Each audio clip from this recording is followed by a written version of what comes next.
کیونکہ خدا کا کلام ہماری رہنمائی بھی کرتا ہے اور خدا کا کلام ہماری دانائی بھی ہے۔ زبور 116 9 آیات خدا کے کلام میں سے آج بعد از دوپہر ہم تلاوت کریں گے۔ خدا کے کلام میں یہ مفہوم ہے، میں خداوند سے محبت رکھتا ہوں کیونکہ اس نے میری فریاد اور منت سنی ہے، کیونکہ اس نے میری طرف کان لگایا، اس لیے میں عمر بھر اس سے دعا کروں گا۔ موت کی رسیوں نے مجھے جکڑ لیا اور پاتال کے درد مجھ پر آ پڑے، میں دکھ اور غم میں گرفتار ہوا، تب میں نے خداوند سے دعا کی کہ اے خداوند میں تیری منت کرتا ہوں، میری جان کو رہائی بخش۔ خداوند صادق اور کریم ہے، ہمارا خدا رحیم ہے۔ خداوند سادہ لوگوں کی حفاظت کرتا ہے، میں پست ہو گیا تھا، اسی نے مجھے بچا لیا۔ اے میری جان پھر مطمئن ہو، کیونکہ خداوند نے تجھ پر احسان کیا ہے، اس لیے کہ تو نے میری جان کو موت سے اور میری آنکھوں کو آنسو بہانے سے اور میرے پاؤں کو پھسلنے سے بچایا ہے۔ میں زندوں کی زمین میں خداوند کے حضور چلتا رہوں گا۔ خداوند کے پاک کلام کا پڑھا اور سنا جانا ہم سب کے لیے برکت کا باعث۔ اور خوبصورت زبور نویس خدا کے حضور اپنی شکر گزاری بیان کرتا ہے کہ میں خداوند سے محبت رکھتا ہوں کیونکہ اس نے میری فریاد اور منت سنی ہے۔ جب ہم خدا سے محبت رکھتے ہیں تو خدا کے ساتھ محبت کرنے کی ہمارے پاس وجہ ہونی چاہیے۔ جب ہم کسی انسان سے محبت رکھتے ہیں تو انسان کے ساتھ محبت رکھنے کی ہمارے پاس وجہ ہوتی ہے۔ ہم بیان کرتے ہیں، رشتے کو بیان کرتے ہیں، وجوہات کو بیان کرتے ہیں اور اس کے ساتھ جڑے ہوئے وسائل اور ذرائع کا ذکر کرتے ہیں کہ میں اس لیے محبت رکھتا ہوں کیونکہ یہ وجہ ہے۔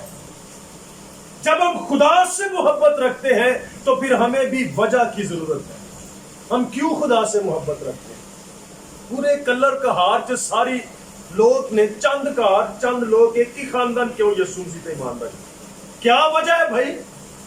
ہم سب اس طرف ہیں اور آپ بھی کیوں نہیں ہو جاتے؟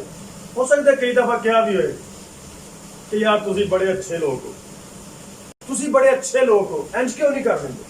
پر ہمارے پاس یسوع مسیح کے ساتھ محبت رکھنے کی وجہ ہے۔ میں نے فریاد کی اور تو نے میری منت کی آواز کو سنا۔ ہمارے پاس یسوع مسیح کے نام سے کہلانے کی وجہ ہے، کیونکہ دنیا میں کوئی ایسی شخصیت، ایسی ہستی نہیں جو مردوں میں سے جی اٹھے، اور ہمارے پاس سب سے بڑی وجہ یہ ہے محبت کی کہ یسوع مسیح ہماری خاطر مردوں میں سے جی اٹھا ہے۔ کوئی وجہ ہوگی اور یہ ہمارے پاس وجہ ہے، اس لیے ہم اس سے محبت رکھتے ہیں۔ اور لکھا چونکہ اس نے میری طرف کان لگایا، اس لیے میں عمر بھر اس سے دعا کروں گا۔ ہمارے دعا کرنے کی وجہ ہے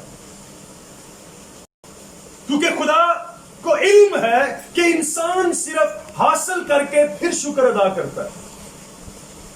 ہمارے پاس آج شکر گزاری کرنے، دعا کرنے کی وجہ ہے کہ جب ہم اپنا دعا کرتے ہیں تو خدا ہماری دعاؤں اور ہمارے خاندان، ہمارے گھرانے، ہمارے بیٹوں، بیٹیوں اور بچوں کی طرف اپنا کان لگاتا ہے، اس لیے ہمارے پاس دعا کرنے کی وجہ ہے۔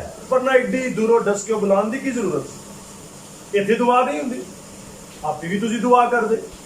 پر شکر گزاری کرنا خادموں کے ساتھ مل کر اس کی وجہ ہے کہ خدا ہماری طرف اپنا کان لگاتا ہے، خدا ہماری طرف اپنا کان پھیرتا ہے، خدا اپنا دھیان ہمارے بچوں کی طرف لگاتا ہے۔ جس طرح ہم گیت میں بھی گا رہے تھے کہ ہمارے بال بچوں پر سدا نظر کرم رکھنا، یہ وجہ ہے ہمارے دعا کرنے کی۔ یہ وجہ ہے ہماری خدا کے حضور شکر گزاری کرنے کی. اور پھر اس نے کہا موت کی رسیوں نے مجھے جکڑ لیا, پتال کے درد مجھ پر آ پڑے, میں دکھ اور غم میں گرفتار ہوا. تب میں نے خداوند سے دعا کی کہ اے خدا میں منت کرتا ہوں میری جان کو رہائی بخش. تے جدو رہائی مل جاوے تے پھر شکر گزاری تے بن جاندی. ایک شخص کو رہائی مل جائے, آزادی مل جائے, اور وہ باہر نکل کے نہ میں کہ جی خدا دا شکر ہے خدا نے مجھے رہائی دی, یہ تو پھر ناانصافی. میں نے منت کی, میں نے دعا کی کہ خدا میری جان کو رہائی بخش.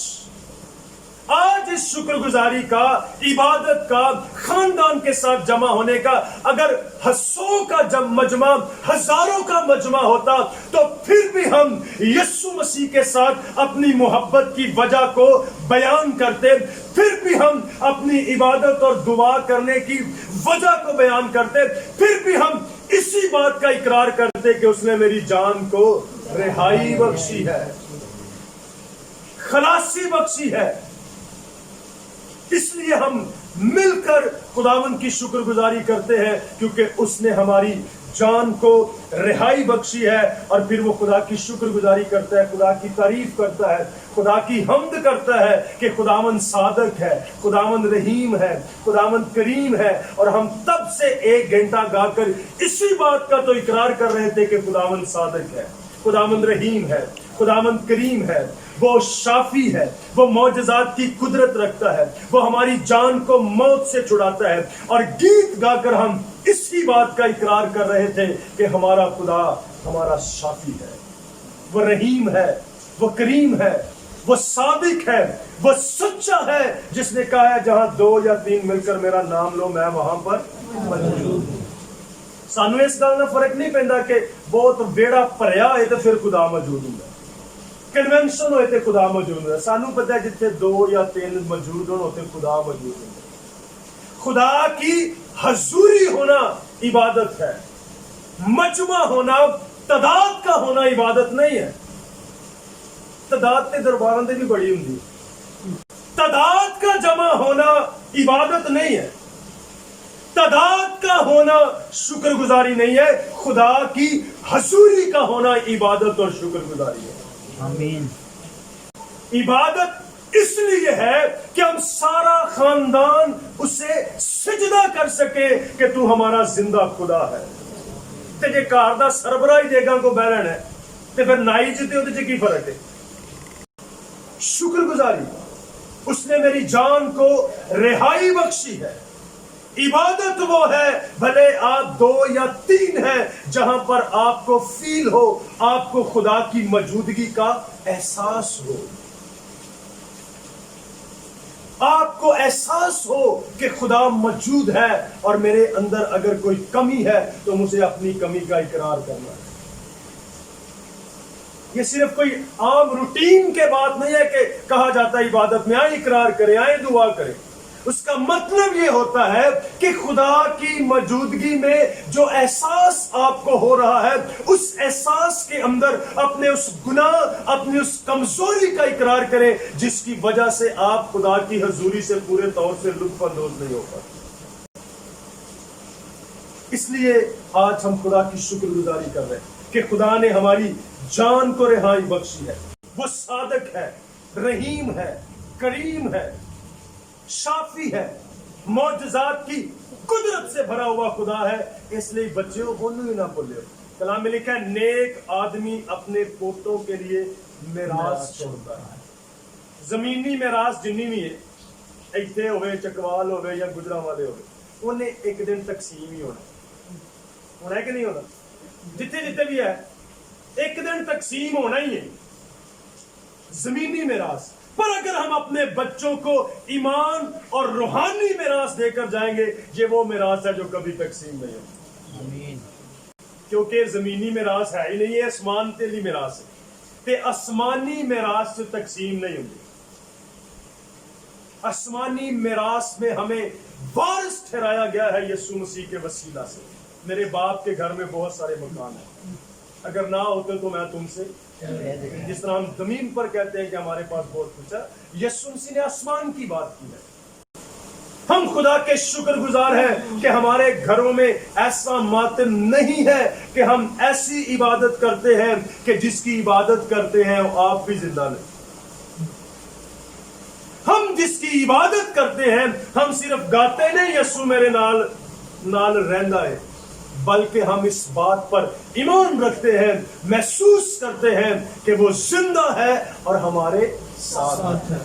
کس قدر بابرکت لوگ ہیں کہ ہمیں اپنے بدن کو لہو لہان نہیں کرنا پڑتا کہ ہم اس کی شفاعت کریں، بلکہ اس نے آپ ہماری خاطر اپنے بدن کو لہو لہان کیا اور ہماری شفاعت کی کہ اے باپ ان کو معاف کر۔ اس لیے اسی وجہ محبت رکھتے۔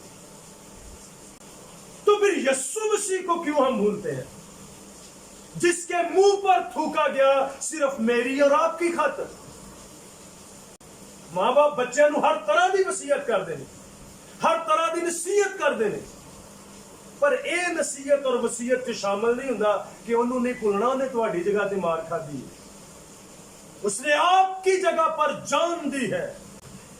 اے میری جان پھر مطمئن ہو، کیونکہ اس نے تجھ پر احسان کیا، اس لیے آج عبادت رکھی گئی ہے کہ اے میری جان مطمئن ہو۔ سیٹسفیکشن، تسلی، اطمینان۔ اور دنیا کا امیر ترین شخص وہ ہے جس کے پاس ایک مطمئن دل ہے۔ اطمینان تب آتا ہے کیونکہ یسوع مسیح نے جو وصیت کی تھی، یسوع مسیح نے کہا میں اپنی تسلی اور اپنا اطمینان، اپنی سیٹسفیکشن، اور یسوع مسیح کی تسلی کیڑی سی، اطمینان کیڑا سی؟